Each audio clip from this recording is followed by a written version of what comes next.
call a Freudian slap. I've been at a series of events today championing what we have already achieved in cities across the country as Liberal Democrats, and just reminding ourselves and everybody else that we are the biggest party of power when it comes to the geographical spread of the cities that we control. You know, we are the biggest party of power. I think we are larger than the other two parties combined when it comes to governing our cities. And that's an amazing achievement that you don't often read about in the papers. Now, I think the same kind of principle applies to climate change. The easy story to tell is that this is something about, you know, or the easy message to get across is that we're facing global apocalypse.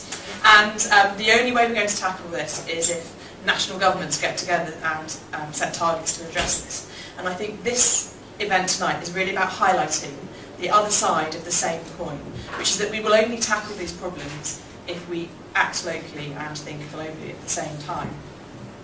And I think what this network achieves is a way of championing this excellent work and spreading good practice. And it is really brilliant to see how standards are being driven up and how communities are becoming more engaged as well, because ultimately this is something that can't just be done to communities. They have to do it themselves, they have to buy into it. And I know in my own constituency this is a key challenge. We have an Environmental Sustainability Institute which is being set up by a university there.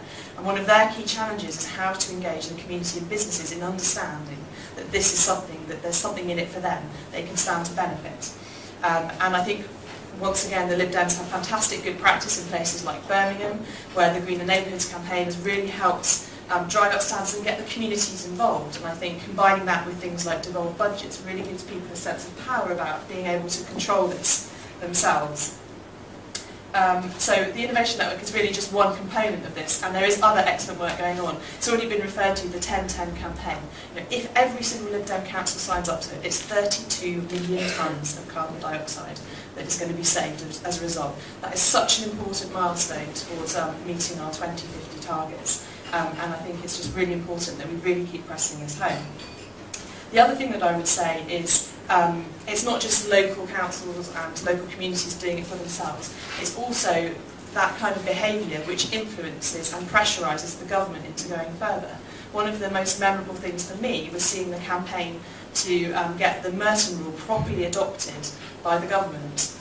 You know, there were councils who really wanted to drive up standards and were actually being constrained by government guidance, which effectively became a lowest common denominator, rather than actually encouraging councils to be more ambitious. And I think they were incredibly successful. It was a difficult campaign, but they actually managed to change the government's view, and I think that's the role that I think that the councils have to play in driving up standards, in forcing the government to be more ambitious, and in showing them how it can be done. So it's great that we're doing everything we can to encourage our councils to sign up to the 10-10 commitment. I know hundreds and hundreds of businesses have too. I think now we just need to get the government to sign up to it, and I think, you know, all of this work is part of that process. So keep up the good work.